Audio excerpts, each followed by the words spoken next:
What's going on, guys? Welcome back to Ballaholics, the show for those who simply can't get enough of basketball. As you can see, I am back in the US. I am back in New York. Unfortunately, my trip to Europe, my study abroad experience got cut short, so I'm pretty depressed, pretty upset. But, I'm a little more happy because we got Ian on the show, so we're back.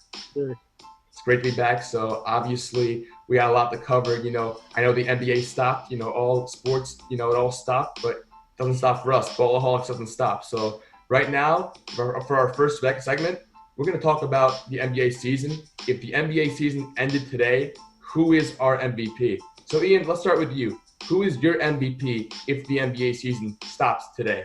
Okay, well, it's pretty simple. In my eyes, this player is not just the best player in the league today, not just the best player this season, but probably the best player ever. At least he will end his career likely like that. LeBron James. And you might be thinking, well, when was the last time? He's one of those guys where it's like kind of like a voter fatigue, where the only reason he doesn't win MVP every single year is because you can't vote for the same guy every single year, pretty much.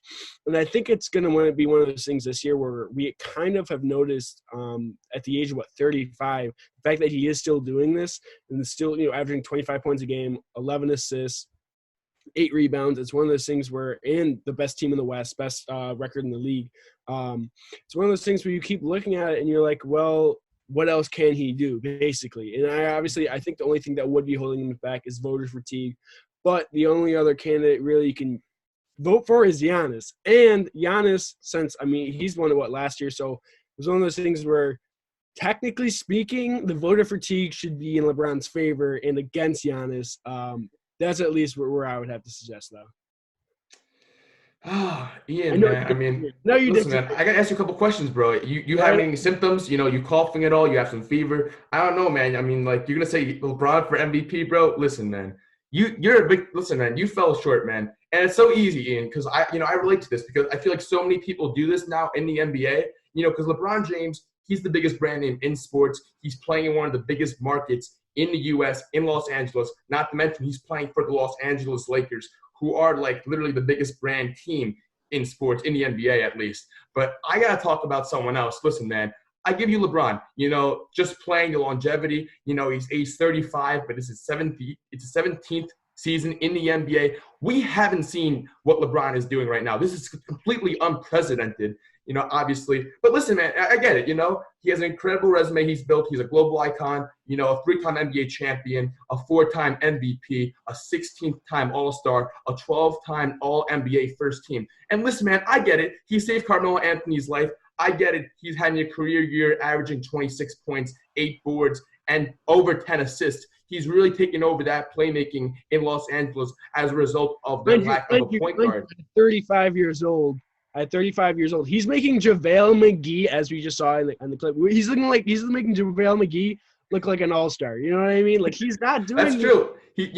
Listen, Ian, he's an excellent facilitator. But listen, man, we're all sleeping on the small market team in Wisconsin, in Milwaukee, man. You know what his name is, Ian?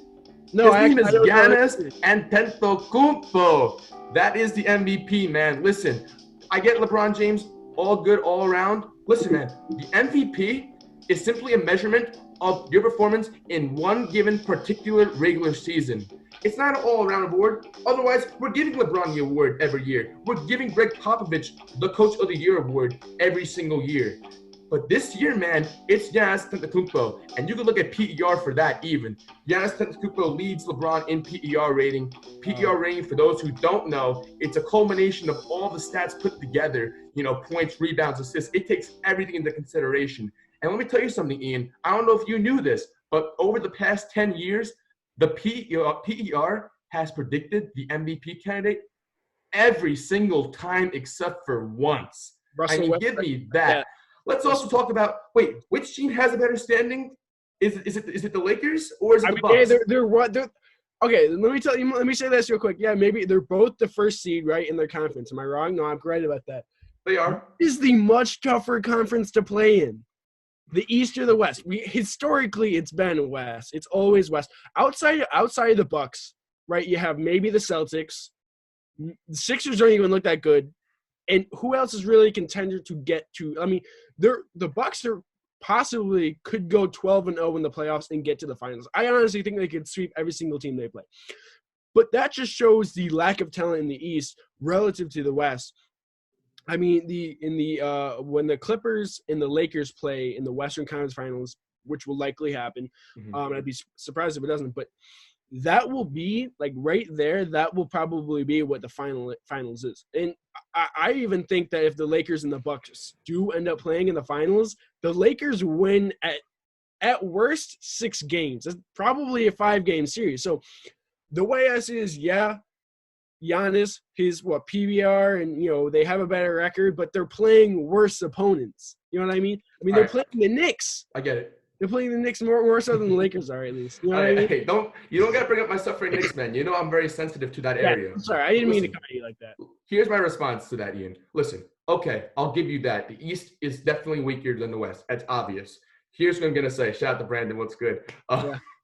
Listen, if you take off those MVP candidates off their respective teams, you take off LeBron James off of the Lakers, they still boost a top 5 player in the NBA, in Anthony Davis. Now for the Bucks, if you take off Giannis Antetokounmpo off of that team, who is their second best player? I think he's ranked. But he's not a top 5 player. He might not even be a top 20 player. Maybe top 25. Think optimistically. But I would probably give him top 20. He's an all-star. He's a good shooter. maybe, man. Maybe. I don't know if I can do that, man. You're right, but it's one of those things where it's just saying like the next best player. But if you look at the overall roster and the makeup of the actual roster, outside of AD, Kuzma's had a down season, mostly injured. Kuzma's had a down season.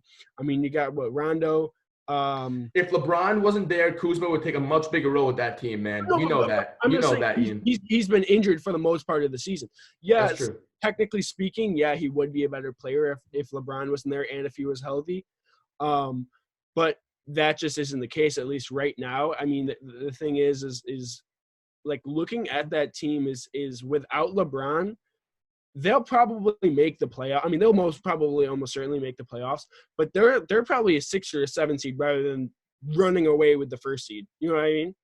So I think if let's say LeBron isn't on the Lakers, let's say LeBron takes a hiatus from this year, then it's literally going to be Clippers Bucks. Like it's not going to be like, you know what I mean? So it's late. LeBron, if he's playing, changes the dynamic of the entire league. So I don't know. I wouldn't say that the second best player argument is great because if you take him off, the Lakers aren't a contender. They're not going anywhere. Yeah. You know what I mean? Like they might make the playoffs, but I wouldn't say much else. I see what you're saying. I think it's definitely a 2-man race with LeBron and Giannis. I'm hoping, the season goes on. This coronavirus thing sucks, but hopefully we can see, it's not too late. If LeBron James elevates his team, and elevates that team over the Bucks, in terms of the NBA standings, I might have to reconsider my rankings. But two really good MVP candidates right now. And what LeBron James is doing is undeniably, like it's unprecedented, and he's a fantastic player, man. Listen, come August when LeBron wins Finals MVP, I'll show you this video.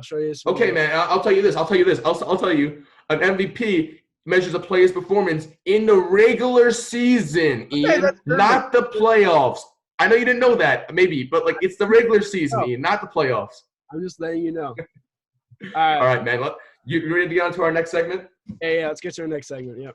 All right, guys. By the way, I just want to say that this whole thing is like tough for us, we're both not very good technically with all the Zoom and everything. We're doing our best, we got our beautiful background. But I just want to say, you see all those texts, who cares?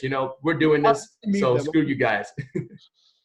All right, let's get on number 2 segment. We're going to talk about, obviously this NBA hiatus is taking place, but we're going to talk about which teams we believe are benefiting most from the NBA hiatus. Ian, would you like to speak about your team that you feel like is benefiting most from this break?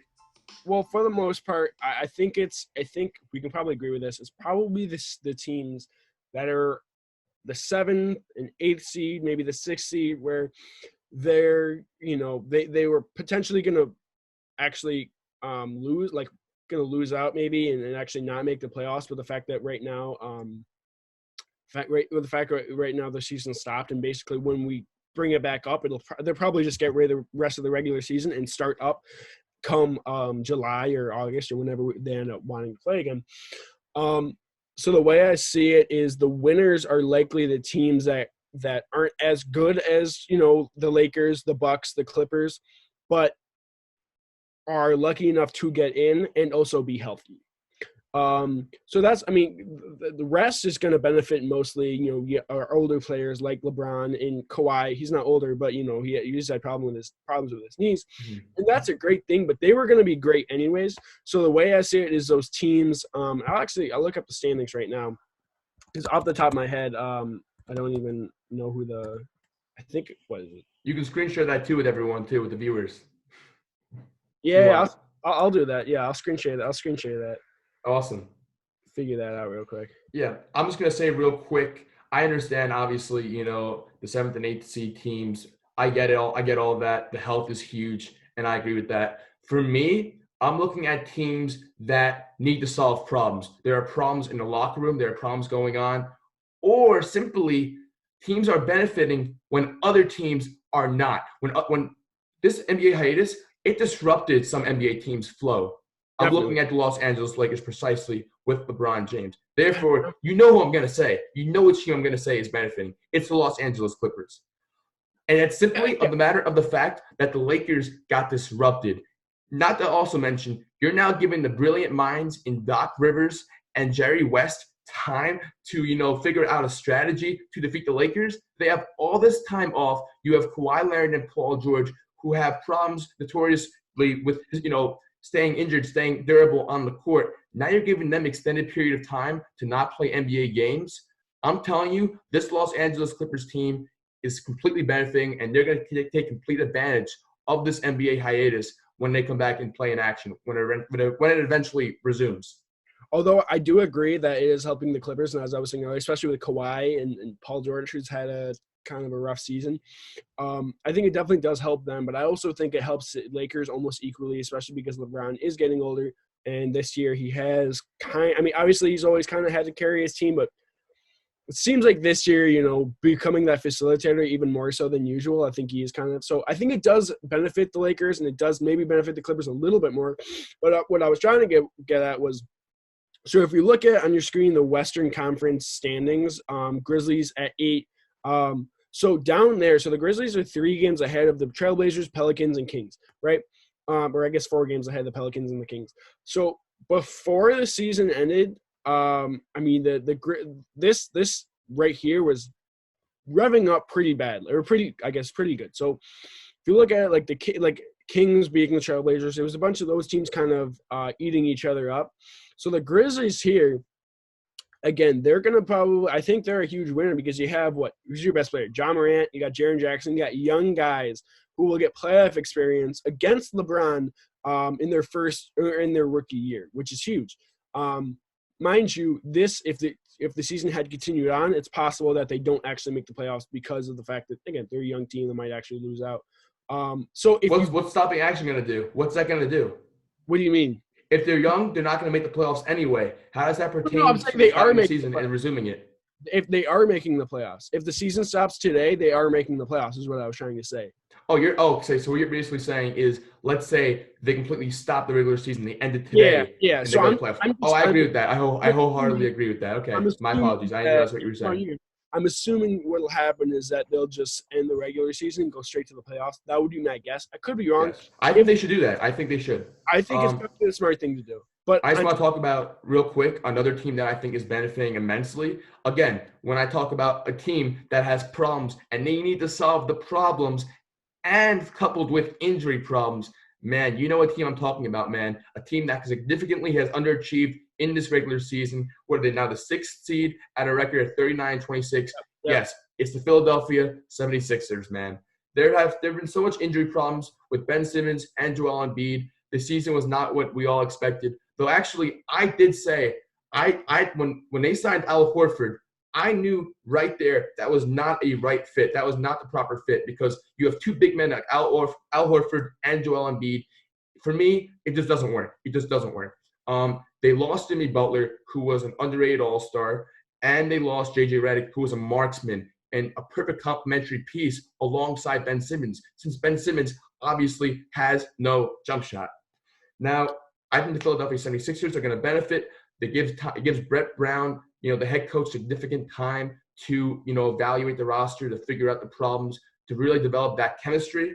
And I'm hoping that they figure it out because, in my opinion, I truly believe that the Bucks are basically locked to make it out. But if there's one team, Ian, that's going to stop them, it's going to be the Philadelphia 76ers. Well, yeah, I think that right now the only way the Sixers can be a loser from this is if what we said happens, where we think the regular season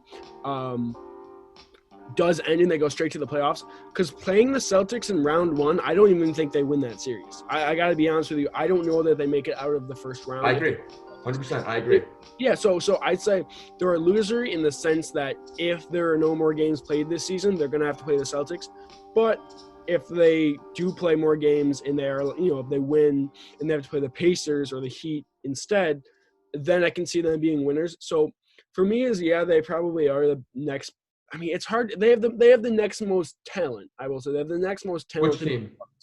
The Sixers do. Well, here, I just want to quickly dispel some thoughts, because I know people are going to say, oh, so Sam thinks that out of any team, the 76ers can beat the Bucks.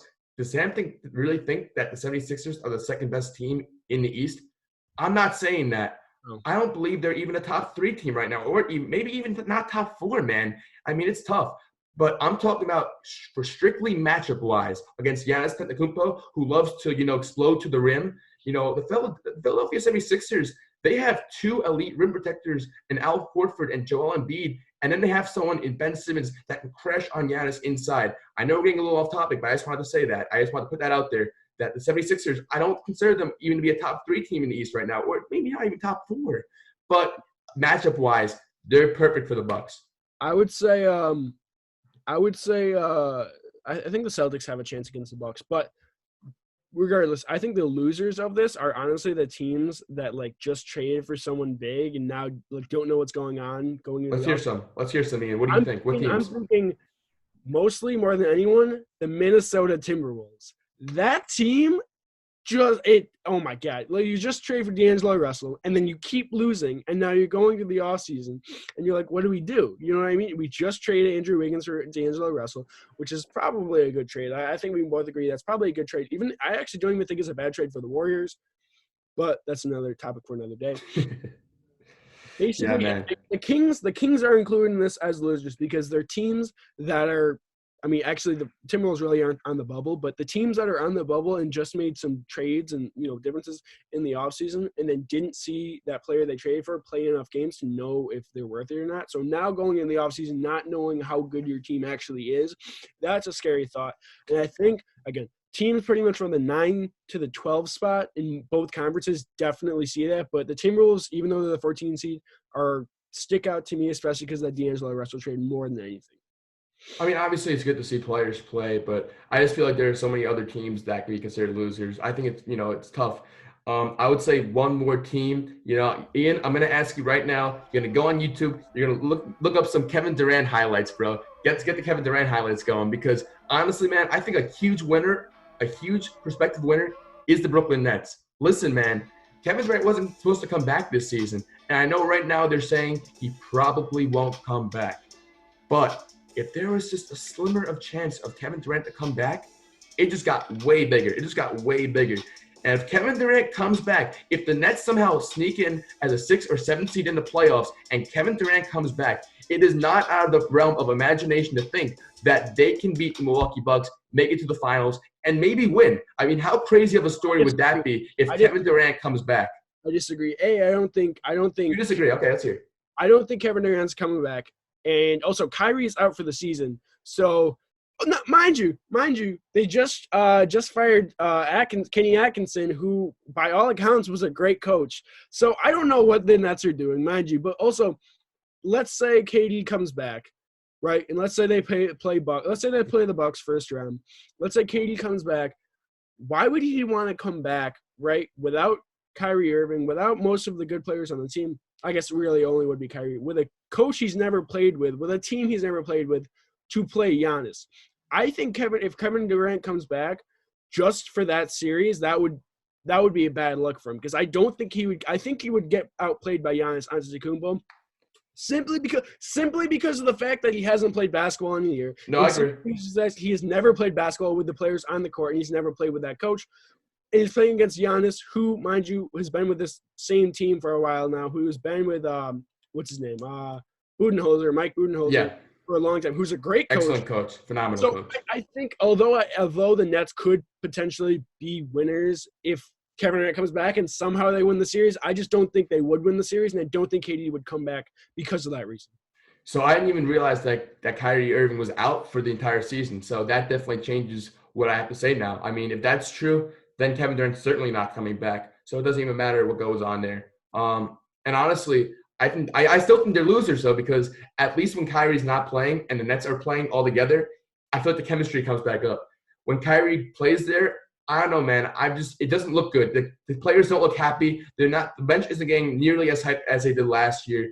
So I think that they're losers now because Kyrie's not playing. This would have given them, all the role players an opportunity to have fun again.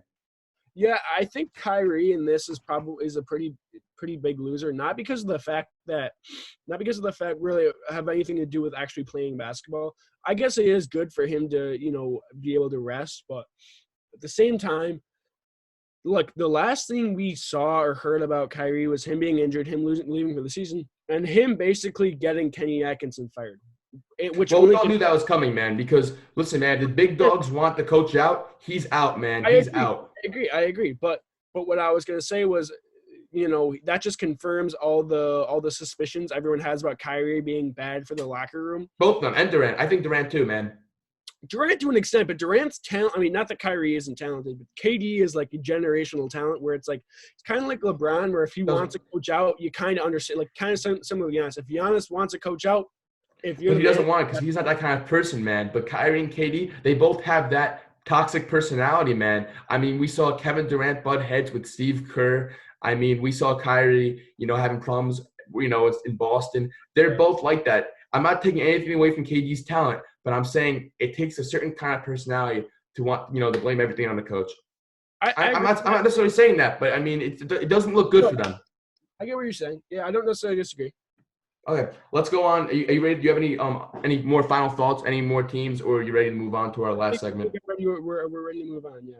Ready to move on. Also, okay, let's get rid of that YouTube video. All right, let's talk about. So we're gonna talk about right now. Obviously, in this moment of time, we want to discuss me and Ian our thoughts on our pick to win the NBA title. Right now, which team is the front runner? Let's start with Ian. Ian, which team do you believe is the front runner to win the NBA title? Well, as you can see on the screen, you can see what I'm looking up. Again, I want people to know that I am not a Lakers fan. I'm not a LeBron fanboy. I'm not, I don't think that they're the greatest team of all time, anything like that. But it's hard. It's very hard for me to say that any other team than the Los Angeles Lakers will win the title this year, assuming we come back. I think my only really one concern is, everyone's saying that the Clippers, when they're healthy, are undefeated, but they're not. As you can see in this game that I actually pick highlights from, the Lakers beat a healthy Clippers team.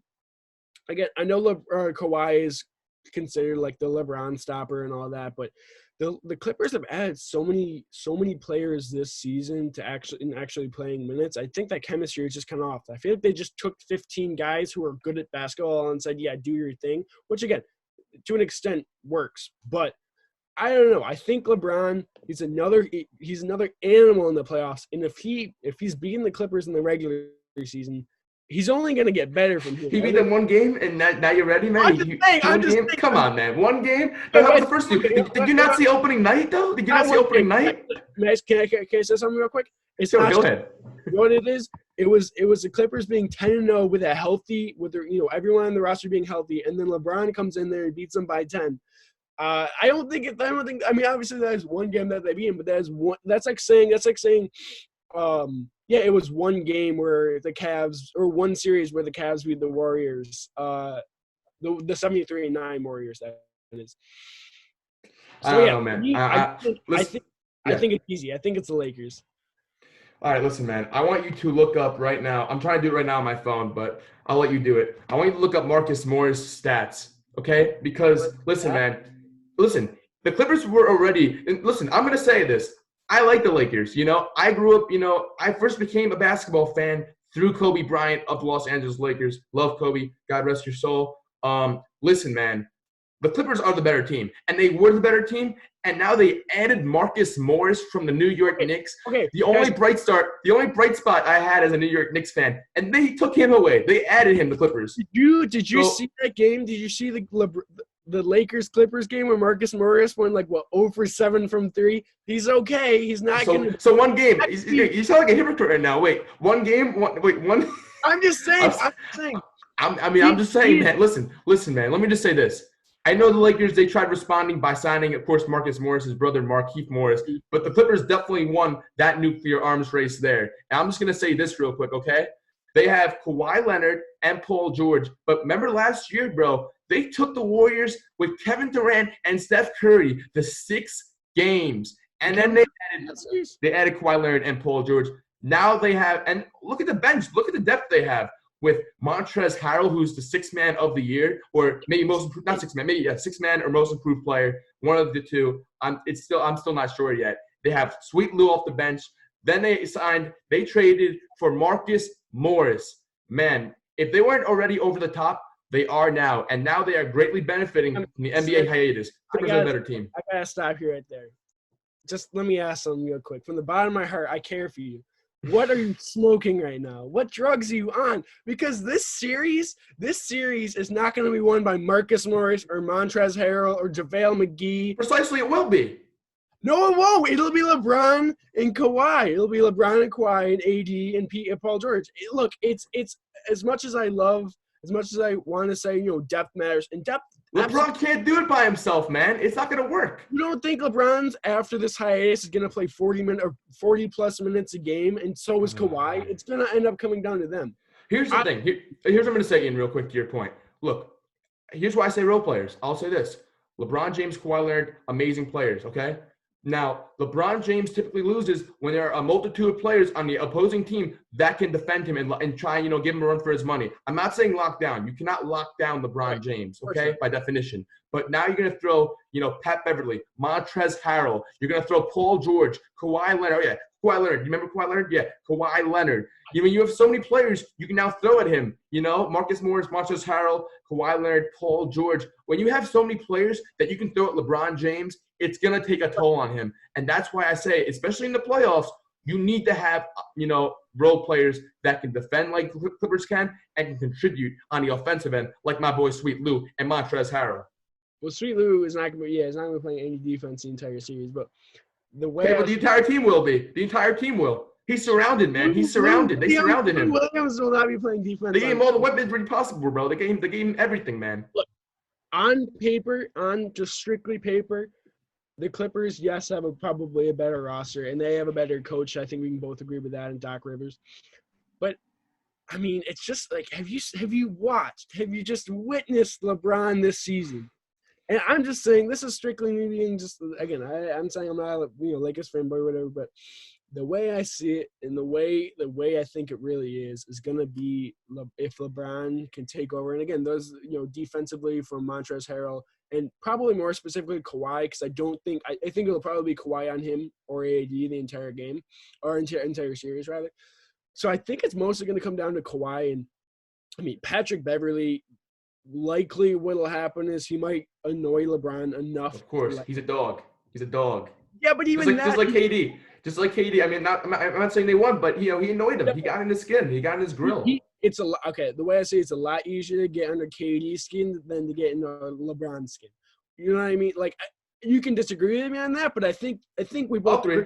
I'll agree. Yeah, I think we can both agree that LeBron's not going to get rattled by Patrick Beverly.